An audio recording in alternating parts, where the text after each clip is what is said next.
Hi everyone, welcome back to my channel. This is Bonnie with bybonniejewelry, where I talk about all things diamonds. So today is super exciting because we're doing one of the most requested video, which is an oval try on. I've got 4 of my signature oval rings here, side by side, Solitaire, Pave, Tulip, Peekaboo. So make sure you watch the video all the way through, like my video, subscribe to my channel, and don't forget to follow me on social media at bybonniejewelry on Facebook and Instagram, okay?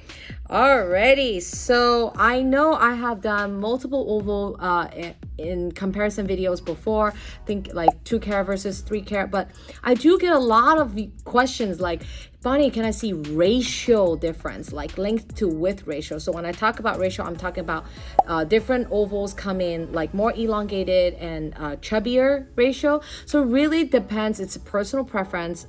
You know, one doesn't look better than the other. It really depends on your hand and how you like the ring to look on you. Sometimes if you have more elongated fingers, the more elongated oval does look a little like it helps elongate your finger, right? So sometimes people that with shorter fingers prefer the chubbier ones so that it just looks fuller overall. So it really depends. There's no right or wrong. So let's dive right into the try on. All right, let's start with the solitaire. So here I have a 4-prong platinum prongs on yellow gold, which is a 1.8 millimeter band, versus this one, it's north-south prong on rose gold, platinum on rose gold, with 1.65 millimeter band. Okay, so keep in mind, why do I consistently use platinum for the prongs is because the prong colors will reflect on the diamond. Okay, so this is an F color stone, G color stone. If you are investing in a colorless stone, it makes sense to do that. But some people are like, oh no, I want the same ring to have the same color. That's totally fine, but this is what we like.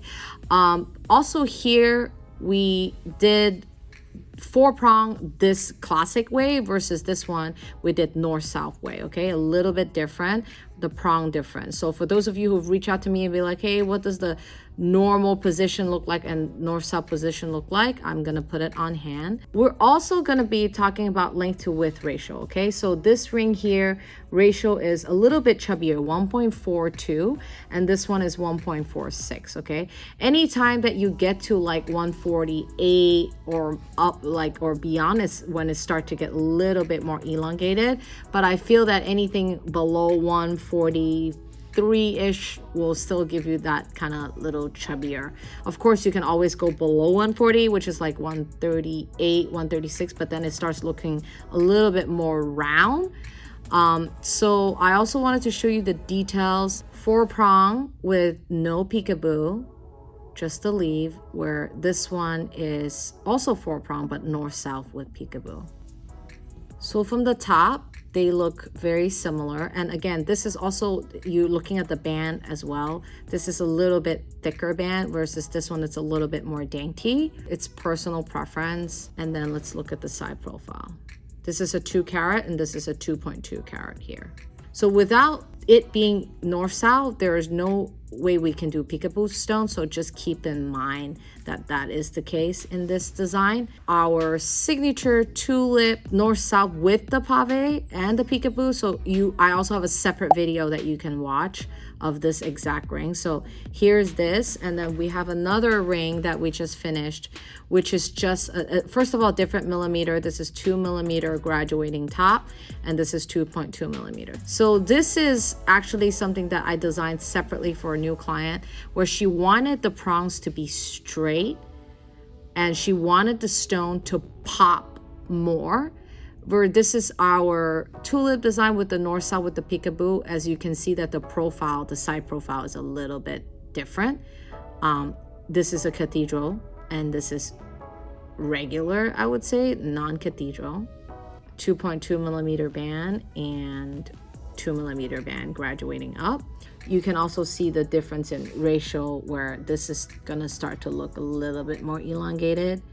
2 millimeter versus 2.2 millimeter, and the height as well. One kind of sticks out a little bit more and the other one doesn't. It's a little more flush. The question you may have is one prong style better than the other? No, the answer is no. Totally personal preference, okay? All right, so here's the comparison on Solitaire versus Diamond Pave, okay? All right, that's it for today's oval diamond comparison. So for those of you who have questions, make sure you leave them in the comment below. Don't forget to follow me on social media, Facebook and Instagram at bybonniejewelry. And remember, like I said in every single video that I show and talk about, the setting is very important when it comes to purchasing a diamond. Especially for ovals, there is no such a thing where if the certificate is perfect then the stone is perfect. It does not work like that for fancy shape. It's really important to have a jeweler or someone very experienced both in natural and lab grown diamond to help you look for the cues of those, whereas the cut is too deep or too shallow where it's affecting the stone overall appearance. As you can see in the entire video, people always ask me like, why do your diamonds sparkle so much? It's my eyes searching for that perfect combination of brilliance and color clarity. It cannot just be one aspect of the thing. So when you're looking for ovals, I would say I highly recommend you talking to a professional about it instead of just going online. At the end of the day, you really don't know how it's cut based on that 360 video. And of course, after it's done, if you place it into kind of an over-the-counter so-so setting where you might see gaps in between the halos in the ring, or the diamond is not sitting quite well, a lot of space, quality of the diamonds on the band not matching to the center, all of those things is going to disrupt the final look of the piece, okay? All right, thank you so much for watching. I'll see you in my next episode. Bye.